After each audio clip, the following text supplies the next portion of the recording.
Welcome back. This is video 4, in case you're keeping track. Want to talk a little bit about Microsoft Teams and our communication efforts. Obviously, we still have Remind that may be the quickest, fastest way for me still to get information to you, or if you want to shoot me a quick message on there, that should be secure, and only you and I should be able to see the messages unless I make an announcement, and that goes out to the whole class, but your response should be private. So I wanted to reassure you about that. If you do not have Remind, send me a message, email me, call me, text me, whatever you need to do, and let me know, and I will send you the link to sign up for that. But one of the things, one of the areas where I said your student will be living in is, we said definitely Canvas that we talked about earlier, digital resources where they can access like Wonders and Success Maker if they choose to, and Zern, and Office 365.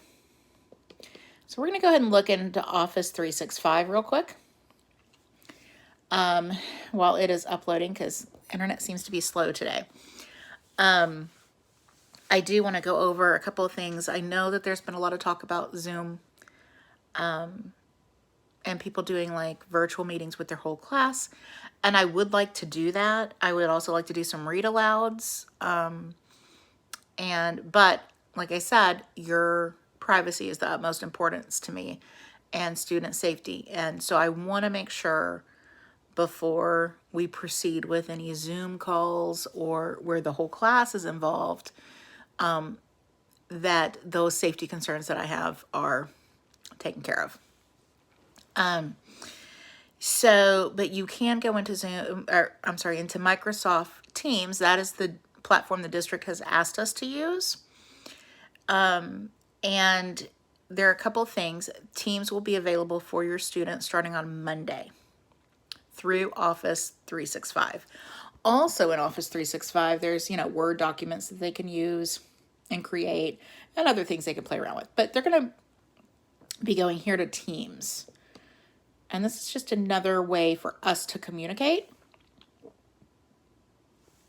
When they click onto Teams, it will bring up our class that I created, and I've added them all too.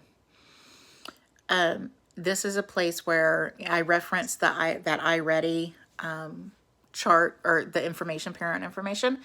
Under Files on our class page is where I have uploaded documents. I took some off because I need to change them a little bit based on current information. So right now I will show you when they sign on to Microsoft Teams.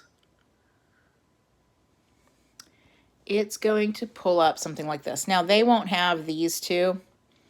They're just going to have Ms. Schachter's class. You click on that to enter the class.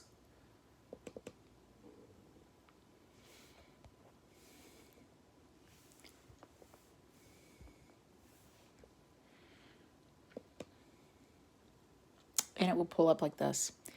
Now these are any kind of posts that I put on there information wise. That is where you'll access that. The files are files that I have shared with you for information. This is where you will find that iReady document. So I apologize for taking so long. It's thinking. You'll click on right here. This is where you would access that document. This is another document that I probably will be editing. I'll just show it to you briefly. It's a student checklist. It is not required. It is optional, but if you want to go into here and print this out for your student, it just gives them the opportunity to take ownership of their learning, and it's a little bit of accountability. But you can see it has on the side each date. It has iReady Reading, iReady Math. It says 45 minutes, but the change that happened yesterday, of course, is it's 30 to 45 minutes. Science and Social Studies. So after they finish their lessons, they're just going to check it off. And we know that the first 2 days from the earlier video, Science and Social Studies, they're really not doing Science and Social Studies lessons. They're just getting familiar with Canvas and those types of things. Reading counts and independent reading. I have shared information about Epic.